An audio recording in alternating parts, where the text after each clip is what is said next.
இனிய வணக்கம். ஒரு குட்டி கதைங்க. ஒரு நாள் ஒரு சின்ன பையன் தன்னோட தோட்டத்துல விளையாடிட்டு இருக்கான். அப்ப அவன் கண்ல ஒரு பட்டாம்பூச்சியினுடைய கூடு படுது. அந்த கூட்டுக்கு பக்கத்துல போய் பார்க்கும்போது, அந்த கூட்டுல ஒரு சிறிய ஓட்டை இருக்கு. அதிலிருந்து ஒரு பட்டாம்பூச்சி வெளிய வர போராடிட்டே இருக்கு. பல மணி நேரமா போராடியும் அது வெளிய வர முடியல. அத பார்த்த இந்த சின்ன பையனுக்கோ ரொம்ப பாவமா இருக்கு. உடனே ஓடி போய் என்ன செய்றான், ஒரு கத்தரிக்கோல எடுத்துட்டு வந்து அந்த கூட்ட கொஞ்சமா வெட்டி பெருசாக்கிடுறான்.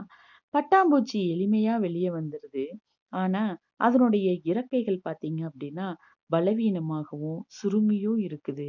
அதனால தன்னுடைய வாழ்நாள் முழுவதும் பறக்க முடியாமயே போயிருது.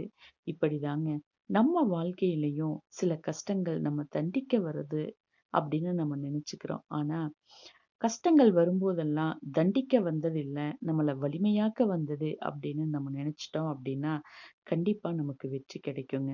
போராட்டம் இல்லாம கிடைக்கக்கூடிய வெற்றி எப்பவுமே வலிமையானதா இருக்காது.